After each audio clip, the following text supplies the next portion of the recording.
अस्सलाम वालेकुम व्यूअर्स, मैं हूं आपका होस्ट अब्दुर्रहमान और आज डिस्कस करेंगे इंडिया का तीसरा अमीर तरीन शहर पानी की बूंद बूंद को तरस रहा है। एक ऐसा शहर जिसकी जीडीपी पाकिस्तान की टोटल जीडीपी का 30% है, जिसके अंदर आईटी के हब हैं, बड़े बड़े सॉफ्टवेयर हाउसेस हैं। इसके अलावा उसकी आईटी एक्सपोर्ट्स सालाना $50 बिलियन के करीब हैं, जो पाकिस्तान पूरे के एक्सपोर्ट से ज्यादा है। वो पानी की बूंद बूंद को क्यों तरस रहा है, हम आज की वीडियो में डिस्कस करेंगे और आपको बताएंगे कि किस तरह जो गलतियां उन्होंने की वही गलतियां हम कर रहे हैं और आज जो हालात उनके हैं, मुझे खदशा है अगले चंद सालों में यही हालात लाहौर, इस्लामाबाद, फैसलाबाद और दीगर बड़े शहरों के भी होने जा रहे हैं।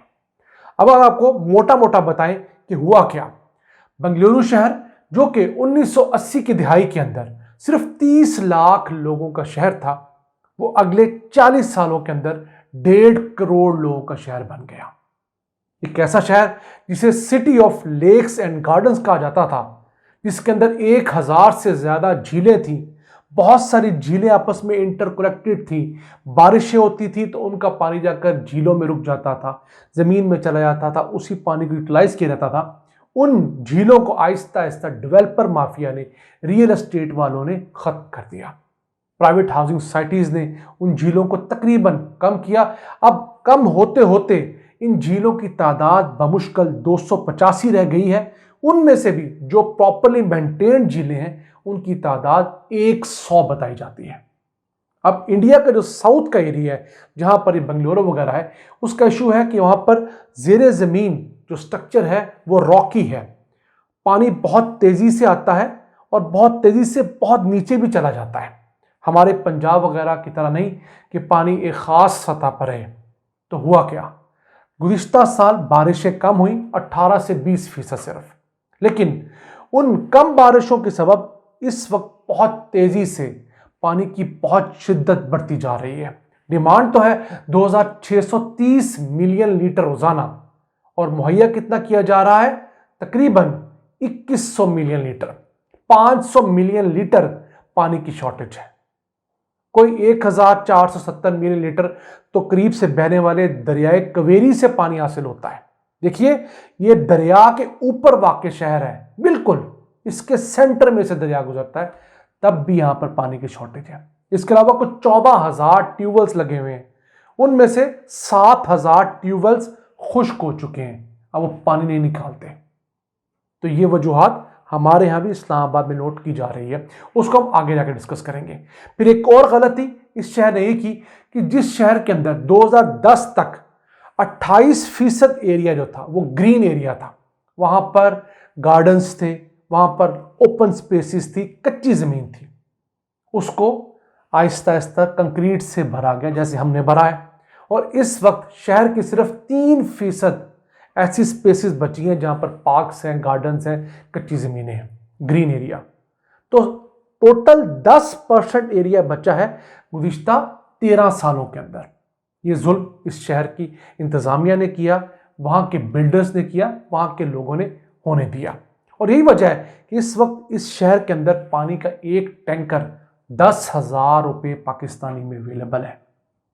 कराची में तो हम हालात सुनते रहे हैं, लेकिन सरहद पार जहां पैसे की बहुत बहुतात है, उस शहर में अगर ये हो रहा है तो इट मीन्स कि सरहद के दोनों जानब हमाकतें, गलतियां एक जैसी हो रही हैं।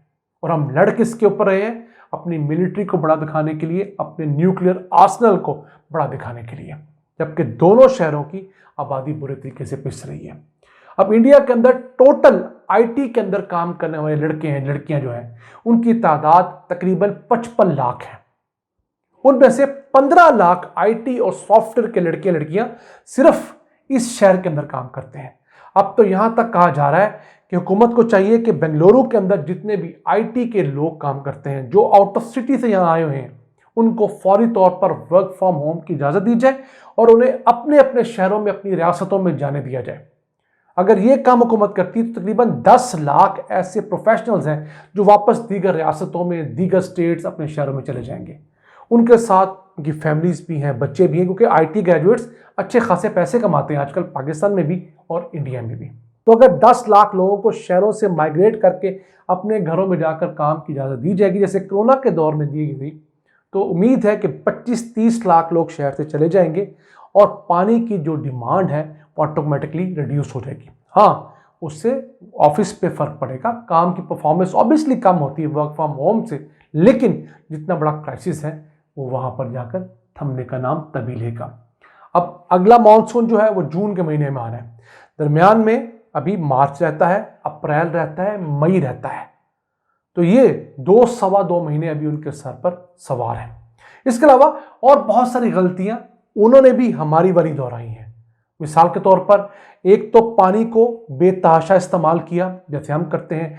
गाड़ियां धोने के लिए भी मीठा पानी इस्तेमाल किया, अपने गार्डन के लिए भी मीठा पानी इस्तेमाल किया। इस तरह के मुख्तलिफ काम जो कि आप रीयूज्ड या रिसाइकल्ड पानी से कर सकते थे, नहीं किए गए।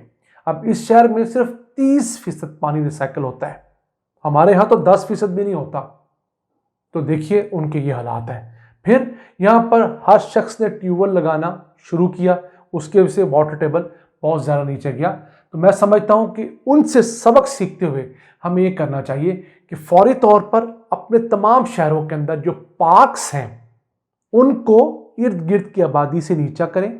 घरों के सामने जो लॉन्स हैं, जो हमने खूबसूरत बागीचे बना रखे हैं, उनका जो लेवल है वो सड़क से कम 3-4 इंच नीचे होना चाहिए, ताकि जब भी बारिश हो तो बारिश का पानी इस कच्ची ज़मीन पर जाए और वहाँ से ज़ेरे ज़मीन सरायत कर जाए, ताकि उसी पानी से हम कल को ट्यूबवेल के ज़रिए अपनी ज़रूरियात पूरी कर सकें। ये सबसे अहम काम है। वैसे लाहौर के अंदर कमिश्नर लाहौर ने इस काम को शुरू किया था कि रोड बेल्ट्स के दरमियान में जो जगह होती थी, कच्ची जगह इर्द गिर्द, उनको सड़क से नीचे किया गया, ताकि बारिश का पानी फौरी तौर पर इर्द गिर्द जाकर ज़मीन में सीप करे और सड़क पे खड़ा ना हो। हम इस चीज़ को बहुत अरसे से अपने यहाँ प्रमोट कर रहे हैं कि पाकिस्तान के अंदर लाहौर समेत इर्द गिर्द के जो शहर हैं वो ऐसे शहर हैं जहाँ पर सालाना इतनी बारिश होती है जो हमारी पानी की डिमांड पूरी कर जाए। यानी मानसून में इतनी बारिश होती है कि अगर हम उस पानी को बजाय सड़कों पर बहाने के या सीवरेज में फेंकने के ज़ेरे ज़मीन पे जाकर महफूज कर पाएँ, तो वही पानी पूरा साल ट्यूबवेल्स के ज़रिए इन शहरों की ज़रूरियात पूरी कर सकता है। इस पर मैंने डिटेल वीडियो कर रखी है, खासी पुरानी है, तकरीबन 10-12 साल पुरानी है। स्क्रीन पर आप उसका थंबनेल देख रहे होंगे। डिस्क्रिप्शन में जाकर और इस वीडियो के एंड पर भी हम उसका लिंक पोस्ट कर रहे हैं कि किस तरह रेन वाटर हार्वेस्टिंग के ज़रिए लाहौर समेत कई पाकिस्तानी शहरों के अंदर पानी की ज़रूरियात पूरी की जा सकती हैं। अब तो बेंगलुरु शहर ने 5,000 रुपया फी घराना जुर्माना लगाना शुरू किया, जो भी घर मीठे पानी से अपना गार्डन सैराब करेगा, गाड़ियां धोएगा, पोस्ट धोएगा। तो वक्त आ गया है कि हम नविश्ता दीवार पढ़ें, इस चीज़ को गौर से देखें कि जो गलतियां उन्होंने की हैं और जिसकी वजह से वो भुगत रहे हैं, 2-2 हफ्ते उनको पानी का टैंकर नहीं मिल रहा, हम वो गलतियां ना दोहराएं। अपने यहाँ हम लोग अभी से लोगों के अंदर शऊर पैदा करें, सरकारी सतह पर, प्राइवेट सतह पर, और सबसे बढ़कर स्कूलों के अंदर बच्चों के सिलेबस में अगर हम ये चीज़ इंक्लूड करेंगे, उनकी एक्टिविटीज़ इसकी बेस पे करवाएंगे, तो यकीन कीजिए अगले 5, 7, 10 सालों में इस मुल्क के अंदर भी एक ट्रेंड शुरू होगा। वो ट्रेंड क्या होगा? सबसे पहले वाटर कंजर्वेशन, फिर पानी का कम से कम इस्तेमाल, और इस्तेमाल होने वाले पानी को फिल्ट्रेशन के बाद यूज़ करना। यही वो प्रोसेस है जिसके ज़रिए हम मुस्तकबिल में पानी के ऊपर लड़ी जाने वाली जंगों से बच पाएंगे। वरना पानी की खातर जंगों का जो एक बहुत पुराना एक हम शोशा सुनते आए हैं, वो अनकरीब साबित होने जा रहा है। आज के लिए इतना ही। अपने मेज़बान अब्दुर्रहमान को इजाज़त दीजिए और अल्लाह से दुआ गो रहिए कि वो पाकिस्तान पर अपनी रहमतों और बरकतों का सिलसिला जारी और सही रखें। अल्लाह के पान।